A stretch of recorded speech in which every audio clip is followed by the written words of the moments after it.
My fellow Americans, now let me introduce to you, for the first time, your next Vice President of the United States, Kamala Harris. Kamala, the floor is yours.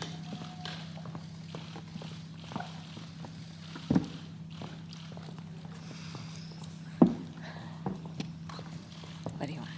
Here you go. Thank you, Joe. Thank you. Thank you, Joe.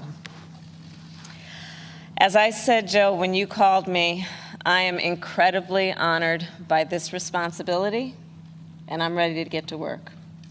I am ready to get to work. After the most competitive primary in history, the country received a resounding message that Joe was the person to lead us forward.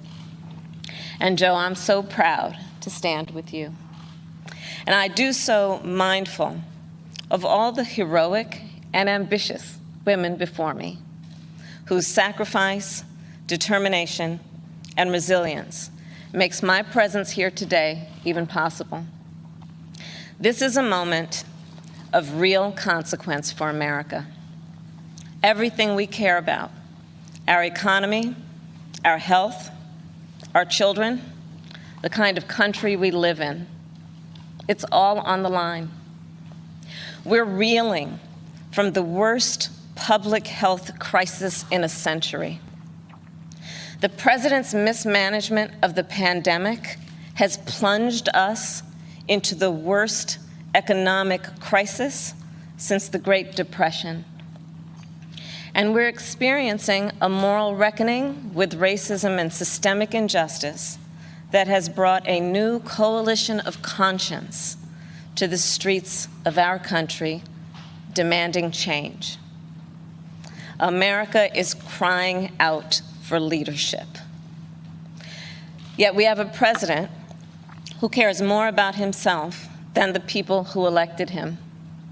A president who is making every challenge we face even more difficult to solve. But here's the good news. We don't have to accept the failed government of Donald Trump and Mike Pence. In just 83 days, we have a chance to choose a better future for our country. So, Joe, Dr. Biden, thank you for the trust you've placed in me. Jill, I know you will be an incredible First Lady. And my husband, Doug, and I are so grateful to become a part of your extended family. And ever since I received Joe's call, I've been thinking, yes, about the first Biden that I really came to know, and that, of course, is Joe's beloved son, one of his beloved sons, Beau. In the midst of the Great Recession, Beau and I spoke on the phone practically every day, sometimes multiple times a day, working together to win back billions of dollars for homeowners from the big banks of the nation that were foreclosing on people's homes. And let me just tell you about Beau Biden. I learned quickly that Beau was the kind of guy who inspired people to be a better version of themselves. He really was the best of us. And when I would ask him, where'd you get that? Where did this come from? He'd always talk about his dad. And I will tell you, the love that they shared was incredible to watch. It was the most beautiful display of the love between a father and a son. And Beau talked about how Joe would spend 4 hours every day riding the rails back and forth from Wilmington to Washington so he could make breakfast for his kids in the morning and make it home in time to tuck them in bed each night. All of this so 2 little boys who had just lost their mom and their sister in a tragic accident would know that the world was still turning. And that's how I came to know Joe. He's someone whose first response when things get tough is never to think about himself, but to care for everyone else. He's someone who never asks, why is this happening to me? And instead asks, what can I do to make life better for you? His empathy, his compassion, his sense of duty to care for others is why I am so proud to be on this ticket. And Joe and I, yes, we are cut from the same cloth. Family is everything to me, too. And I cannot wait for America to get to know my husband, Doug, and our amazing kids, Cole and Ella. Because whether I'm cheering in the bleachers at a swim meet, or setting up a college room dorm, or helping my goddaughter prepare for her school debate, or building Legos with my godson, or hugging my 2 baby nieces, or cooking dinner, Sunday dinner, my family means everything to me. And I've had a lot of titles over my career, and certainly vice president will be great, but Mamala will always be the one that means the most. And you know, my mother and father, they came from opposite sides of the world to arrive in America, one from India and the other from Jamaica, in search of a world-class education. But what brought them together was the civil rights movement of the 1960s. And that's how they met, as students in the streets of Oakland, marching and shouting for this thing called justice, in a struggle that continues today. And I was part of it. My parents would bring me to protests strapped tightly in my stroller. And my mother, Shamala, raised my sister Maya and me to believe that it was up to us and every generation of Americans to keep on marching. She'd tell us, don't sit around and complain about things, do something. So I did something. I devoted my life to making real the words carved in the United States Supreme Court, equal justice under law. And 30 years ago, I stood before a judge for the first time, breathed deep, and uttered the phrase that would truly guide my career and the rest of my career. Kamala Harris for the people.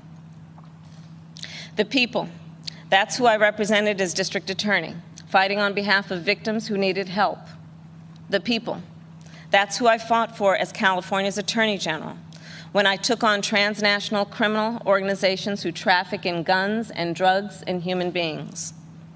And it's the people who I have fought for as a United States Senator, where I've worked every day to hold Trump officials accountable to the American people.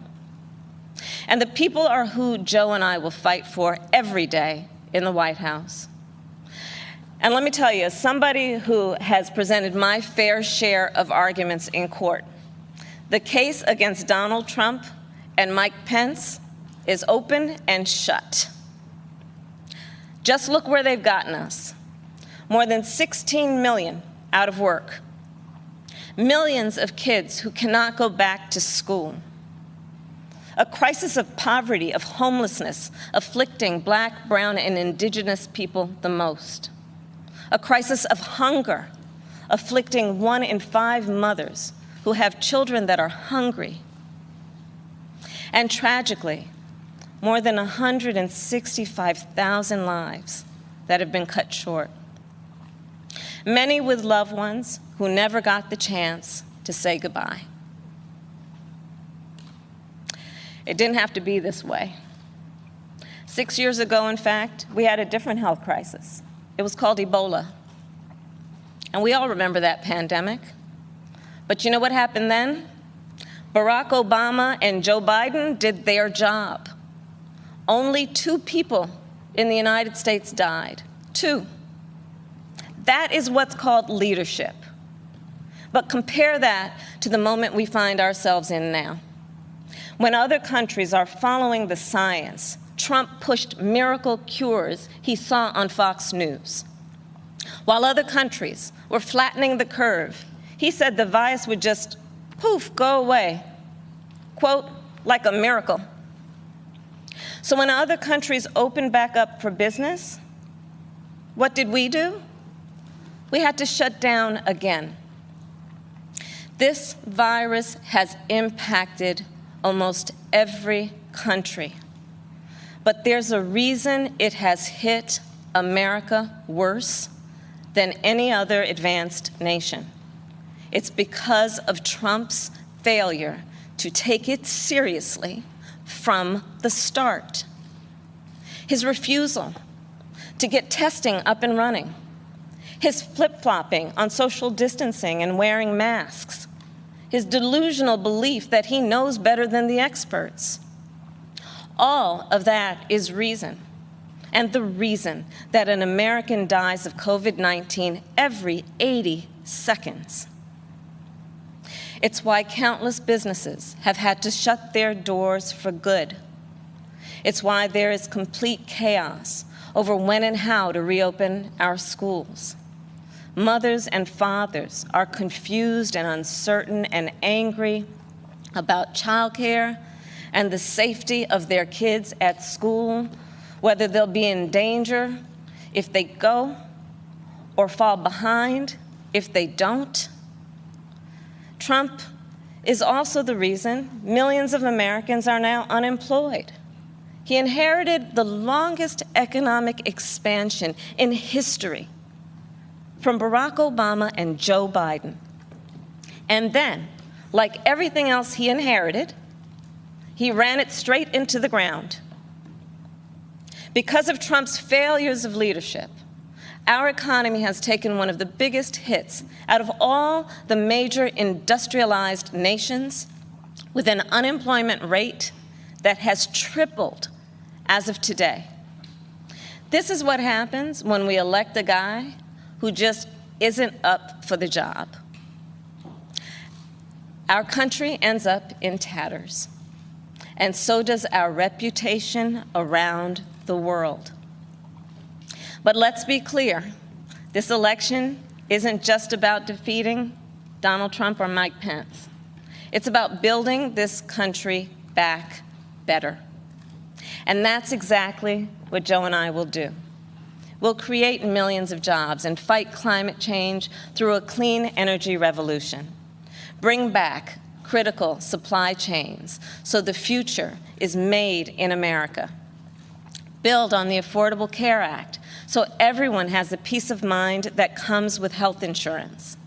And finally, offer caregivers the dignity, the respect, and the pay they deserve.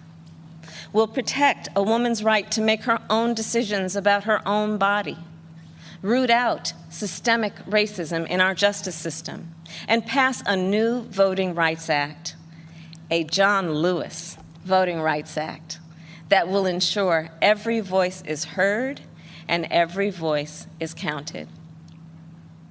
The civil rights struggle is nothing new to Joe. It's why he got into public service. It's why he helped reauthorize the Voting Rights Act and restore unemployment discrimination and employment discrimination laws. And today, he takes his place in the ongoing story of America's march toward equality and justice as the only who has served alongside the first black president and has chosen the first black woman as his running mate. But as Joe always points out, this election is about more than politics. It's about who we are as a country. And I'll admit, over the past 4 years, there have been moments when I have truly worried about our future. But whenever I think that there is a reason for doubt, whenever I've had my own doubts, I think of you, the American people, the doctors and nurses and frontline workers who are risking your lives to save others, the truck drivers and the workers in grocery stores, in factories, in farms, working there, putting your own safety on the line to help us get through this pandemic, the women and students taking to the streets in unprecedented numbers, the dreamers and immigrants who know that families belong together, the LGBTQ Americans who know that love is love, people of every age and color and creed who are finally declaring in one voice that, yes, Black lives matter.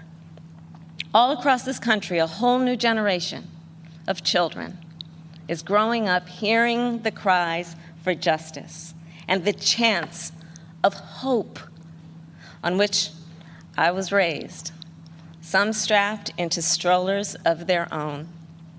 And trust me, it's a song you'll never forget. So to everyone keeping up the fight, you are doing something. You are doing something great. You are the heroes of our time.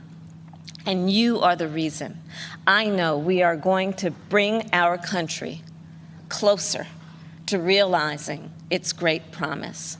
But to do it, we'll need to work, organize, and vote like never before, because we need more than a victory on November 3rd. We need a mandate that proves that the past few years do not represent who we are or who we aspire to be. Joe likes to say that character is on the ballot, and it's true. When he saw what happened in Charlottesville 3 years ago today, he knew we were in a battle for the soul of our nation. And together with your help, that's a battle we will win. Earlier this year, I said I'd do whatever Joe asked me to do. And so now I'm asking you to do the same. So visit joebiden.com to get involved in this campaign and vote, because electing Joe Biden is just the start of the work ahead of us.